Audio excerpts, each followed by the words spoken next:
ഗതാഗതക്കുരുക്കിലമർന്ന് അഗസ്ത്യമുഴി അങ്ങാടി. കുരുക്കൊഴിവാക്കാൻ നഗരസഭ നടപ്പിലാക്കിയ ട്രാഫിക് പരിഷ്കരണവും പരാജയപ്പെട്ടു. അങ്ങാടിയിൽ സ്കൂൾ സമയങ്ങളിലൊക്കെ ഗതാഗതക്കുരുക്ക് അതിരൂക്ഷമാണ്.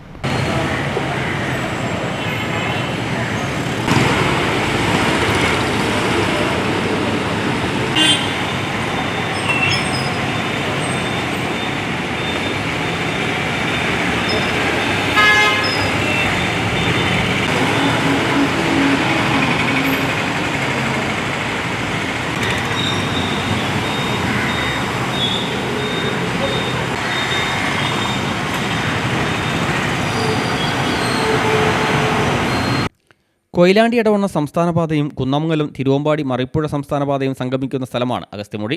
മുക്കനഗരത്തോട് ചേർന്നു കിടക്കുന്ന അഗസ്ത്യമുടിയിൽ സ്കൂൾ സമയങ്ങളിൽ ഉൾപ്പെടെ ഗതാഗതക്കുരുക്ക് അതിരൂക്ഷമാണ്.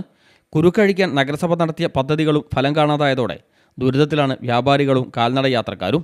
4 വിദ്യാഭ്യാസ സ്ഥാപനങ്ങളും 3 സിനിമാ തിയേറ്ററുകളും മുക്കം മിനി സിവിൽ സ്റ്റേഷനും അഗ്നിരക്ഷാ നിലയവും ആശുപത്രിയുമെല്ലാം പ്രവർത്തിക്കുന്ന അങ്ങാടിയിലെ ഗതാഗതക്കുരുക്ക് പലപ്പോഴും 1 കിലോമീറ്ററോളം പിന്നിടും.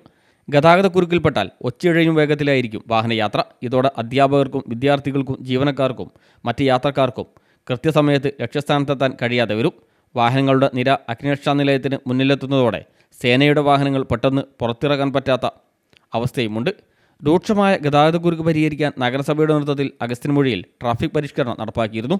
ജനകീയ കൂട്ടായ്മയുടെ സഹകരണത്തോടെ നടപ്പാക്കിയ ട്രാഫിക് പരിഷ്കരണ പ്രവർത്തനങ്ങൾ ദിവസങ്ങൾക്കകം പരാജയപ്പെടുകയും ചെയ്തു.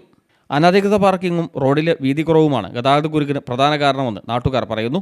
റീബിൽഡ് കേരള പദ്ധതിയിൽ ഉൾപ്പെടുത്തി എടവണ്ണ കൊയിലാണ്ടി സംസ്ഥാനപാത വീതി കൂട്ടിയെങ്കിലും സ്ഥലമില്ലാത്തതിനാൽ അഗസ്ത്യമുഴി അങ്ങാടിയിൽ റോഡിൻ്റെ വീതി കൂട്ടിയിരുന്നില്ല. ബസ്സുകൾ ഉൾപ്പെടെയുള്ള വാഹനങ്ങൾ അനധികൃതമായി നിർത്തിയിടുന്നതും ഗതാഗതക്കുരുക്ക് രൂക്ഷമാക്കുന്നുണ്ട്. മുക്കം മിനി സിവിൽ സ്റ്റേഷന് മുമ്പിൽ അരീക്കോട് ഭാഗത്തേക്ക് ബസ് കാത്തുനിൽക്കുന്നവർക്ക് മാത്രമാണ് കാത്തിരിപ്പ് കേന്ദ്രമുള്ളത്. മഴ പെയ്താൽ വ്യാപാര സ്ഥാപനങ്ങളുടെ വരാന്തയിൽ അഭയം തേടേണ്ട ഗതികേടിലാണ് യാത്രക്കാർ വരാന്തയിൽ നിൽക്കുന്നത് വ്യാപാരത്തെ സാരമായി ബാധിക്കുമെന്ന് വ്യാപാരികൾ പറയുന്നു. യാത്രക്കാരുടെ നിസ്സഹായാവസ്ഥ ഓർക്കുമ്പോൾ ഇവിടെ നിൽക്കരുതെന്ന് പറയാൻ സാധിക്കില്ലെന്നും വ്യാപാരികൾ പറയുന്നു. News bureau, Mukkam.